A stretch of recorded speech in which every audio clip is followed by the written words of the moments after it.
Welcome to Quickfire Questions with Fairfax and Favour, where we will be putting some quickfire questions, as the name might suggest, to some of the best riders in the business.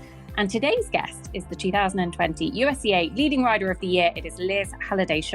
Liz, are you ready? I'm ready. What is your favourite meal? I think it would have to be a really nice steak dinner. What Fairfax and Favour item is your go-to when you go out for dinner? I really love the Kensington. It's such a gorgeous short boot, and you can wear it with, jeans or nice trousers or even a dress. So I'd say that's my main go-to. What is your secret weapon? Coffee. What B is your favourite? Bags, boots or belts? Am I allowed to say all three? If it's from Fairfax and Absolutely. Favour, I actually do love all three. There we go. Liz Halliday, thank you very much for going under our quickfire questions with Fairfax and Favour. Thank you. It's been my pleasure. Welcome, listeners, to the Setters Run Farm Carolina International Preview Show. We are very much looking forward to a big weekend of competition on US soil. And before we get in to actually the nitty-gritty of who is going to be on top of the podium in the Yanmar 4-star, Will Faudree is with me. Will, it is lovely to have you back on the show. How has your winter been? It's been good. It's been, I stayed home for the most part, went down to Wellington with a group of horses to get a kickstart and some show jumping help with Lauren Huff. And and then started back. I had I ran the big guys at an intermediate at Pine Top, and then a combined test at the eventing showcase. And next stop is Carolina International. And you are literally just down the road from Carolina, aren't you? You're 20 minutes or so? Yeah, about 20 minutes, 11 miles to be exact. But very precise. Yep. Yeah. No, it's such a great venue. And it's weird to say, I've lived here for a little over 20 years, and it's just been a home base, a destination event to prepare my horses for the big competitions. You are also on the organising committee. So not only are you a competitor, but actually bringing that sort of competitor's insight into the team at Carolina, which I would say, having been out myself a few times, Carolina are unbelievably good at leaving no stone unturned and kind of taking every angle, every opportunity to make the show bigger and better. How important is it in the build-up? You say for you, it is very much a destination event, build up to Kentucky, et cetera. But actually, in terms of wider US eventing and the desire to improve all of the time, Carolina is massively important. Being on the organizing committee and being involved with the event, and when we started the event a little over 10 years ago, when we started Carolina International a little over 10 years ago, obviously the Carolina Horse Park has been there for 20 plus years and has always run top level competitions. But when the Carolina International got started, Bobby Costello, who's the chef de keep of the U.S. team now, myself, Jane Murray, Mark Donovan, we pulled a group of people, local and from out of town, in to develop an event, a competition that could be a destination event. And we have the footing, we have the terrain, we have all of the natural God-given pieces to make it a great event. And we put together a group of people that really from all aspects, from an owner aspect, obviously for me, from a competitor aspect, competitor and trainer, developing young horses, bringing them up the level. So we've tried to look at the competition, a little bit from a 30,000 foot view, so that we could see and offer everything that people would want to see. And one thing that's been really, I think, really beneficial to the program is, for the last 10 plus years after the competition, myself, Bobby, members of the eventing community, members of the organizing committee reached out and, what did you guys like? What did you not like? What can we do better? And keep it an open line of discussion. And, because with everything, there's been good years and bad years, and you can't control the weather. So what can we do to make it better? And we try to improve on it every year, for sure. For anybody who hasn't been to Carolina Horse Park before, the dressage is on a surface. The jumping is in a big grass stadium. The cross-country course is set by none other than Ian Stark. It's Ian's last year designing in Carolina this year, because obviously he'll be retiring at the end of the season, which we're all very sad about. But actually, his impact on the Carolina cross-country has been very important in terms of a bigger picture of US eventing as well. Absolutely. I'm so sad that Ian is age has, I'll never complain about getting older. It's a privilege denied to many, but I'm so sad that he is retiring selfishly, but I'm also, for him, how cool is that? He goes skiing with his grandkids, and he's just a great human all around. And he designs a really fun cross-country course to ride. You walk an Ian course and you're like, oh my God. But he invites you to go out and attack those courses. And at a competition like Carolina, with the terrain and with the ground, you can really go out and attack it. And I think that's why for the top level, well, for all levels, but for the top level, the last several years, it's been my only, my last cross country run before the 5-star, because I usually just do a combined test in April. And yeah, it sets you up. You go out there, you jump around an Ian track, and you definitely feel like you're ready to take on whatever's put in front of you. So I'm so grateful that Ian's been involved in the course and in the competition. I'm sad that he's leaving, but being on the organizing committee and talking with people, we've got Derek DeGrazia stepping in after Ian bows out, and we're very excited about that and bringing Derek's view in. And again, Derek designs. I love course designers. When your horse finishes cross country, they jump the last fence and they're looking for the next one. That's such a great feeling, and I get that with both Ian and Derek. And you've jumped around some courses and you're just like, thank God that's over with. But I've never felt that on either of those two guys' courses, and I'm looking forward to what Derek is going to bring. But equally very sad that Ian is bowing out. Yeah, definitely. And I think we will look forward to seeing what his final track at Carolina is going to look like. Let's talk about your two rides in the 4-star, because you have Fun and Mama's Magic Way. I would say you have been to Carolina in the last, we're going back to 2008? Yeah. 13 runs in the 4-star. And 13 clear rounds jumping cross country, which is pretty impressive. Your average finish score is a 40.4, which, to be honest, at the 4-star level, is pretty impressive, Will. It's a happy hunting ground for you. First of all, let's start with Mama's Magic Way, who has been inside the time once at Carolina before already. He's one of my favorite horses. I say this a lot. He is just the most lovely, lovely stamp. What are your hopes with him this year? I've said it a bunch. He's like a 3-year-old little kid on a sugar high at Disney World all the time. He loves the sport. He lives for the cross country. My plan with him, if he's feeling really good, I will go pretty quick on him.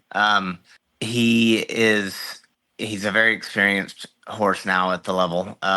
He got a little bit wound up in the dressage at the Aiken Showcase last weekend, which was my own fault. He warmed up great with Bettina, and then it was quite a long walk over to the arena, and I just gave him too much of a break. So I'm gonna time my getting from the warm up into the ring a bit better for the dressage, and then for the cross country I'll let him romp around, and I'll go as quick as I feel I need to with him.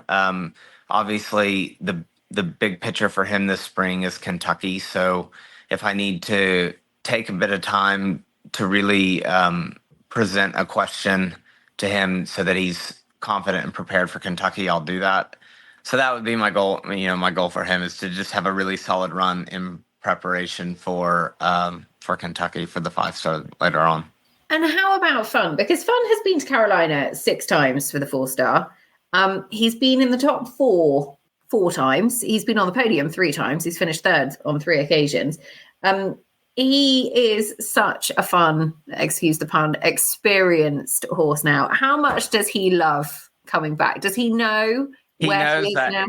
Yeah, he knows that venue. Bobby Costello imported him as a 3 coming 4-year-old, and he was this dark gray, big horse that jumped really well. And when Bobby imported him, I was like, oh, he's going to be too heavy. And then I don't know what happened. Bobby asked me to ride him actually at a competition at the Carolina Horse Park when he was 4 or 5 years old, and he's 17 now.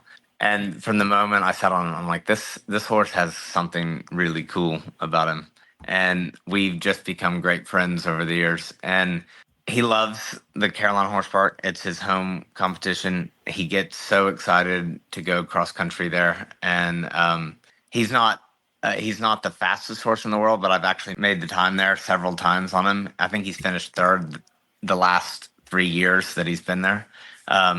So yeah, I'm gonna, like I said, he's 17. He owes me nothing. We don't have anything to prove. So, hopefully I can knock Will Coleman off the top of the podium this year. To be honest, I'm going to say your biggest problem this year, don't get me wrong, Will Coleman's always a problem. Your biggest problem this year is going to be Liz Halliday, because she has got 4 horses in the top 4 on the prediction centre. 65% win chance. Obscene. Yeah. I know.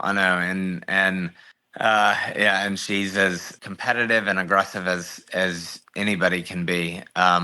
But Fun, who we call Teddy in the barn, he's always, he's not going to be in the top after the dressage, but he'll be close and be within striking distance. And then we'll chase her around as quick as we can. And I remember one year, a couple of years ago, in the 3-star, I was riding a mare called Celeste, and the time was quite difficult to make, and Liz and I were tied, and she went right before me, and I remember jumping the second to last, or the last fence, and they announced over the loudspeaker that Liz had made the time, but that she was 10 seconds inside the time. And I told Liz this afterwards. I heard them say that she was 10 seconds inside the time, and I looked at my watch, and I was going to be about 15 seconds inside the time.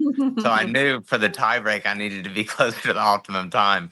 And so I just slowed up a little bit after I jumped the last fence. So I think I was 9 seconds inside, but I'll do my best to give her a run for her money for sure. It's one of those, isn't it, that actually you don't necessarily, as a rider, you don't want to be hearing what's going on around you. Actually, sometimes it's really jolly useful. Mm-hmm. It is, and you don't always hear it, but and I don't even know if I did hear it or if my imagination was like, okay, be as close to the optimum time as I can. But I did tell her afterwards. I was like, I thought I heard the loudspeaker say that you were 10 seconds. So I looked at my watch and I just slowed up a bit after I jumped the last fence. What is the goal for Fun this spring? Just to have fun. Whatever he wants to do. I've jumped a couple of Grand Prix on him, show jumping, and whatever he wants to do. He's not. I'm not going to try and aim him back to a 5-star again. That he did, I think, 4 of them, and he doesn't like the dressage, but I know how to ride him to go in and produce an accurate test, and he's very businesslike. So yeah, we're just going to have fun this spring, and whatever he wants to do, we'll go and do. Well, look, I hope you have brilliant fun this weekend at the Satisfun Farm, Carolina International. Will, good luck for the next few months as well, because lots of exciting plans on the horizon, and we'll watch this space. But best of luck this weekend, and thank you for talking to us. Thank you so much for having me.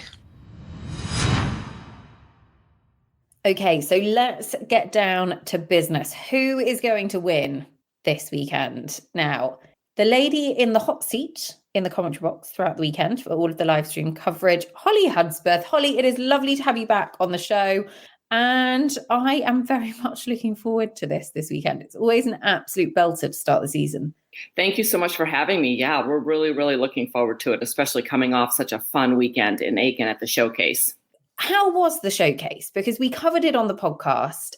We watched it from afar. It looked like great fun, real opportunity to see some of the best horse and riders on US soil sort of coming out beginning of the season. Felt like there were a few cards played. It was amazing. I will tell you, this was by far the toughest track that Mark Phillips has designed. It's been running since 2019, and I thought it was pretty tough. But there were some phenomenal horses. And I know that we're talking about in Carolina, and the Chintana course, I just want to say, was just spectacular. You know, Will Coleman gave everyone free riding lessons all weekend. It was just unbelievable. But it was a lot of fun. You know, there were some people that came out, I think, that were going for the money. I mean, it's tough when you dangle $100,000 worth of prize money in front of everybody. And I want to thank Conceal again for coming up with that. That was phenomenal. And the presenting sponsors were Taylor Harris Insurance Services. But it was great. I think it was a great kickoff to the season, and it'll be really exciting because a lot of those horses that ran at the showcase are going to be entered at Carolina. They are. And actually, I would just say Will Coleman, winner at Carolina in the 4-star 2021, 2022 and 2023. He is back to try and defend his title. He's not bringing Chin Tonic or Off the Record. We will come on to his chances a little bit later on. But first of all, let's start with the lady who has 4 entries at the top of the Echo Ratings Prediction Centre. It is literally, listeners, Liz Halliday, Liz Halliday, Liz Halliday, Liz Halliday. Mixed Master C, Cooley Nutcracker, Cooley Quicksilver, Cooley Moonshine. Combined, they have a 65% win chance. Mixed Master C, the favourite of those, 24%. Then Cooley Nutcracker just behind, 18%. Cooley Quicksilver, 17%. And Cooley Moonshine, 6%. So I'm going to start with Liz, obviously, Holly. She's won here before. Who for you is her best chance of taking victory? You know, I know that the Cooley Nutcracker finished ahead of Mixed Master C. I will say I thought she was a bit robbed in her dressage at Aiken Showcase. There was a huge discrepancy with that horse actually on the flat. So I feel like there had not have been, and they were a little bit more even, that horse would have slid ahead of Cooley Nutcracker. That said, Cooley Nutcracker really didn't put a foot wrong the entire weekend. Great show jump round, looked really good on the cross country. I will say I will probably still put my bets on Mixed Master C to beat out Cooley Nutcracker by a hair. So that's really interesting. So you're saying Cooley Nutcracker. I think Mixed Master C might just oust him. Okay. Better on the flat, you know, but again, it just depends. I mean, I was really surprised at the difference in the judging for Mixed Master C at Aiken. Now, we've got Bobby Stevenson, who's on the ground jury at Carolina, as well as Peter Gray. And I think both of those judges are quite fond of that horse. So that said, I do think Mixed Master C is going to out Cooley Nutcracker on the flat with a better score. I'm just going to put it out there, right, listener. The judge who was not a fan of Mixed Master C at the showcase is also on the Paris ground jury. That is not to say that, that could be influenced, but just a little bit of inside intel for you. Mixed Master C here last year was second. He's got course form. Let's be totally honest. When you finish second on a score of 20.9, having just been 2 seconds over the time cross country, having started on a 20.1, things aren't going so badly for you. No, they're not. Because let's be honest, those two were head and shoulders above the rest of the field. It was Will Coleman and Chin Tonic who won on 19.4. Mixed Master C was second, 20.9. But then there was almost 10 penalties back to Will Faudree and Fun in third on 30.1. So those two were streets ahead of the rest of the field. I think for me, Mixed Master C is absolutely the one to beat. Big fan of Cooley Nutcracker. And, we've been talking a lot about him kind of coming into this season, going into Paris, that he's the one that is really kind of on the radar for the Olympic selection. He can also do a low 20s dressage. He did a 22.6 last year, back end of the year. Do not be surprised if he comes in and is pretty close to him. However, Mixed Master C, I agree, has the edge at the moment.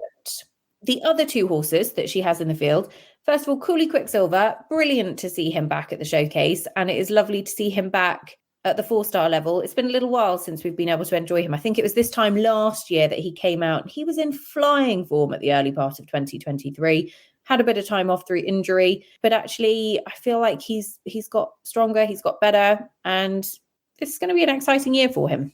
Yeah, I would agree. That is one horse that I think has gotten better and better over the years. I think the first time we saw him at this level, we were together at Carolina when you were there. And I remember him looking quite green, but it's just like you said, he's gotten better and better every single year. So I think he's got a real strong chance, especially with how well he looked at Aiken last weekend at the International.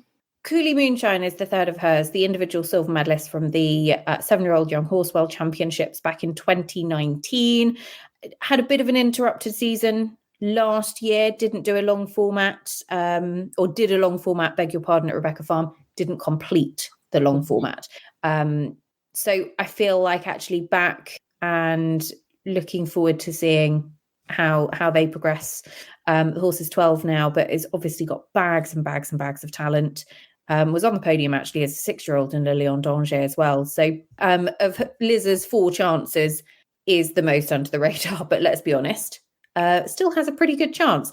Who are Liz's biggest competitors? Because she's a very, very dominant force in this class, and I think she's going to be tough to beat, but we cannot look past some of the very, very good horse and rider combinations that could do so. I'm going to start with Caroline Pamucci, HSH Blake, Holly, who are the reigning Pan American Games individual gold medalists. Brilliant to see them lining up in Carolina this weekend. First international of the year for the horse. And again, another one that very much we're all sort of talking the P word, Paris, Paris, Paris. He's been out in an advanced. He went to Pine Top, but I think it was an open intermediate, actually, beg your pardon, rather than advanced. But first international run. And one thing that we should say at this time of year is you never really know how many people are going to press the button. And how many are sort of looking at the big picture and what sort of plans might be for a long format over the next couple of months. Yeah, I would totally agree with you. You know, Ian Stark designs the cross-country track at the Carolina International. This is his last year designing for the International. Derek DeGrazia will be taking over in 2025. But as you know, his tracks are as solid gets. So this is definitely a competition where I think people are going to need to get out there, really attack, really be on their game instead of saying, you know, for example, I'm going to go here and have a canter around. I don't feel like you can canter around any of Ian's courses, having walked them a fair bit myself. So I will say that with a horse coming off running maybe one open intermediate and then stepping up into this competition, she's going to have to be pretty sharp and on her game. It's interesting. Ian Stark loves to terrify the riders. He is such a horseman, but he loves to give them all a few sleepless nights. Blake's international record is quite honestly incredible. I mean, he's done 19 internationals. He has won 6 of them. Mm-hmm. He's never had a cross-country jumping penalty. And actually, across those 19 internationals, he's only rolled 4 poles in the show jumping. You know, that is a pretty exceptional record. Time will be interesting. It's easy to forget, he's still a relatively inexperienced horse at the 4-star level. He actually has only done a couple of 4-stars. He did 2 last year, the second of which was the Nations Cup in Stragon, where he finished second, which was a tough track. That was a really tough cross-country course, and he handled it beautifully. But I kind of feel like Caroline isn't going to necessarily, while she might attack it, I'm not entirely sure, and I have no inside intel, listeners. I'm purely speculating. I think she might be just looking at the bigger picture slightly and saying, few time penalties cross country, she won't be disappointed, because actually gets the horse out at the level again, confident, ready to crack on with what's coming up. This horse still has to do a 4-star long to get a qualification. And my understanding is that he will go to Tryon for that final Olympic trial. So we've got, 3 Olympic trials left for the US team. We've got Kentucky, badminton, and Tryon, that 4-star long format there. So that is the target for him. I feel like this weekend is a big stepping stone for that. Okay, next on the list, let's talk about the man actually who has won it the last 3 years, who won the Aiken Showcase in very dominant fashion. Will Coleman comes with I mean, I want to call the horse a third string, but I feel like that's actually doing the horse a disservice because he is a really, really smart horse in his own right. Diabolo, can't say that name, listeners, get some proper muddle, was produced over in Australia by Gemma Tinney, a new ride for him, but actually they made the jump really well last year. They sure did. Yeah, I mean, he's done a 4 long and a 4 short with that horse, finishing 3rd in both of them. I have a feeling, I mean, he could not have ridden any better at the Aiken Showcase if he wanted to. I mean, it was literally just a masterclass and phenomenal. And he's just so on form right now. I have a feeling he's going to be quite up there. Well, we'll do our predictions at the end, but I have a feeling that he's going to be right up there with Liz. The horse is actually pretty experienced at the 4-star level. Plenty of 4 stars over in Australia, has been on the podium at Sydney, at Tamworth as well. And for me, the question is going to be actually, where's the horse's dressage at this stage? Because he went as low as 28.3 at Virginia at the end of last season, but he's been quite predominantly a sort of an early mid-30s horse. So it'll be very interesting to see what work Will's been doing over the winter and if we can see that kind of come to fruition here for sure. Sydney Elliott, QC Diamond Hair, went really well here 12 months ago. I think they were 4th. What do you make of their chances? Yeah, she was quite good at the showcase as well. They scored a 31.9 on the flat. She had 1 rail in the show jumping, which was a little surprising because that thing really is a phenomenal show jumper. And it was just a bit of an unlucky rail, 5.2 to add on the time. So they were quite quick on the cross country. I think given this horse's cross country skills and how well it's been going in the other 2 phases, I think she's got a really good chance. I mean, they look to be on top form. And that horse, like we've mentioned earlier, the time at Carolina generally is really tough to get. And even though it's a big, lanky horse, it's probably one of my favorites to watch go cross country. It's very catty, very good with its footwork, and really, really quick across the ground. Also has really, really, really good form at Carolina, has been here 3 times, has never been out of the top 6. They were 6th in 2021, and then they've been 4th in both 2022 and 2023. Have jumped brilliantly, clear cross country each time, made the time actually here 12 months ago. Would be liable to a rail in the show jumping. And I think when you're going up against the likes of McMaster C, they don't give you a rail necessarily in the show jumping, because if you're scoring 20 in the first phase, actually you're already trying to play catch up to them. But I think they've got a very good chance. And I would expect them to be finishing well again this weekend. Philip Dutton was in brilliant form at the showcase. Quasi Cool has a 4% win chance for him. And Passant as well, who, listeners, we flagged was Imposant, the horse that Emily King finished top 10 at Blenheim in the 8-9-year-old class a couple of years ago with, but has changed the name. Both of those horses, it wasn't totally their day in the showcase, Holly, but actually I feel like Philip has come out. He just keeps getting better and better, doesn't he? I'm not going to talk about how old he is, but actually. No, don't. You might get mad. So competitive. And his desire to win is still absolutely there. Yeah, and he looked, he scored, the Passant scored a 30.6. Quasi Cool was 29.1. So there were just 3 horses inside, in the 20s at the Aiken Showcase. They both show jumped beautifully. I do think, Philip was, again, we had the $100,000 prize money. Everyone's chasing a little bit of that. And he, was really rolling at the beginning part of the track.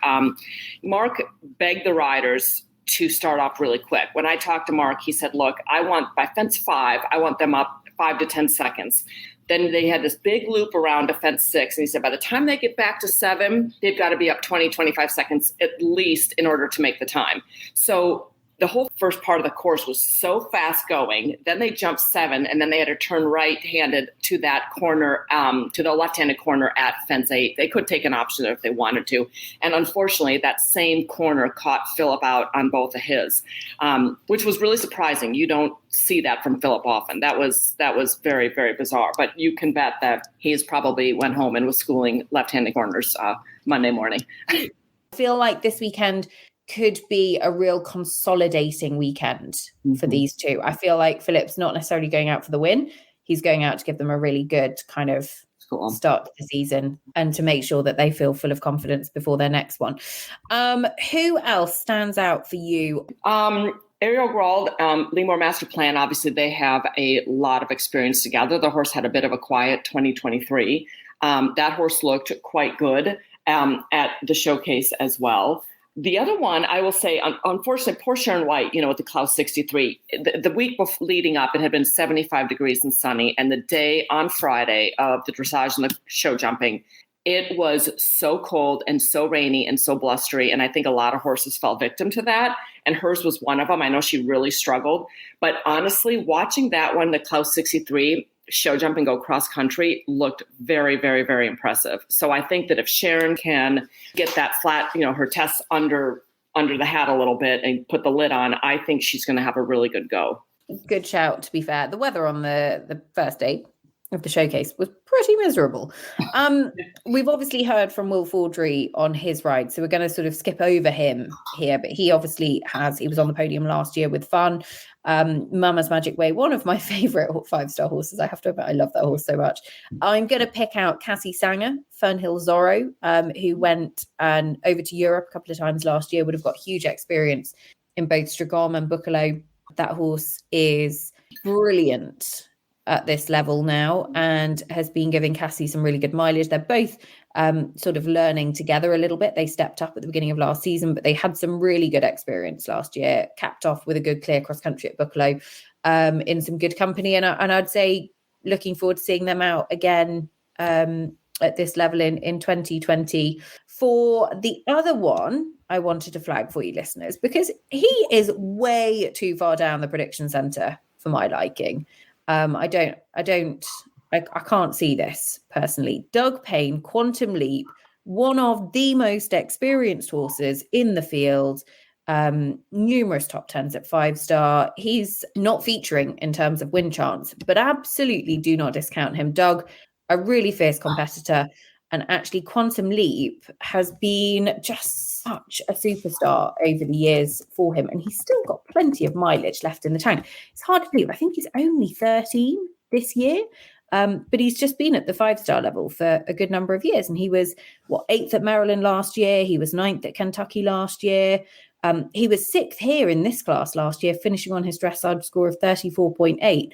Plus, you add in a podium at Kentucky in 2022 and God, another top 10 at Maryland. He is a very, very, very good horse. And for me, he's a little bit off the radar here, and undeservedly so. He was just outside the top 10 in 22. And as I say, he was placed here in the top 6 last year. So Quantum Leap for me is absolutely one that we should be talking about and should be mentioned. Can I put you on the spot, Holly? Who is going to win this weekend? All right. Can I pick my top 3? Go for it. Okay. I'm going to take Liz and Mixmaster C for the win. I'm going to take Liz again and Cooley Nutcracker for second. And then I'm going to put Will Coleman and Diabolo in third. And a dark horse? My dark horse is going to be Sid Elliott and QC Diamond Tear. That's absolutely not a dark horse, Holly Hudspeth. I'm not letting you get away with that. No way. Do I have to go further down? 10 finishes in the class. Nuh-uh. Okay. All right. Well, I'll go further down then and see. Let me think here. You know what? I will probably then put the Cassie Sanger in as the dark horse with Fernhill Zorro. That's a bit better. A bit better. Okay, so my podium is going to be Mix Master C. Liz Halliday wins. Hard to see past them. I think they'll win convincingly. I was actually going to go the same as you, Holly, and put Cooley Nutcracker on the podium in second. But I feel like I might mix things up a bit. I think they'll go well, but I think they might not have all guns blazing. Although this is Liz, so who knows? I'm going to be a little bit different. I'm going to say that Will Faudree and Fun are going to have lots of fun, and they're going to finish in second. And Sydney Elliott, QC Diamond Hair, is going to finish in third on the podium. My dark horse, I don't know if I can get away with this as a dark horse, but I'm going to try because he's that far down the prediction centre that I feel that I should be able to. Doug Payne, Quantum Leap, so experienced. Will be, I'm sure, gearing up for a tilted at a big spring at 5-star, and they are my dark horse. All right.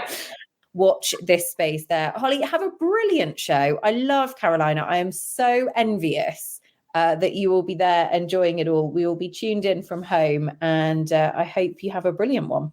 Thank you so much. Yeah, I'm really looking forward to it. It'll be a great weekend. Listeners, who will win the Yanmar 4-star at the Setters Run Farm Carolina International? A real opportunity to get an early feel for how things are shaping up as we head into what is going to be 5-star season getting upon us pretty darned quickly. Eventing manager, the market is open as this show goes out, so please do pick your teams, spend wisely, and enjoy getting involved. It is going to be a brilliant weekend of sport. Can't wait to see what happens. Big thank you to Will. Big thank you to Holly for joining me. And we'll be back very soon with more on the Echo Ratings Eventing podcast. Thanks for listening. Echo Ratings course sales. First of all, Sam, introducers. What is going on? We have, from the first day we started Echo Ratings, because of Moneyball, one of the things that inspired us to bring analytics into equestrian sports. It was all about sourcing talent. It's like none of us have a crystal ball as to who's going to be the superstar of the future. So how can we make a calculated decision? How can we actually, like, that human efficiency piece, like the limitations of humans versus like what are machines better at than humans? And one is, looking at a vast amount of potential assets that you could buy and finding what ticks the box. So look, from the first day we start with Echo Ratings, horse sales was always something that Echo Ratings could one day do. But we obviously had lots of things to do. We're doing risk, high performance, content, working with brands, lots of stuff. But with the build up to Paris 2024, and actually there's been loads of other searches, there's been junior horses for championships and stuff like that. We've already had quite a lot of clients on the go. People basically banging the door down saying, look, guys, help us find this horse. And that's led to us now building a team. We have full-time people dedicated to this, really creating a process to source equine talent that is going to help you achieve your goal, whether it's 2024 or it's 2026 or it's 2028. We're up and running.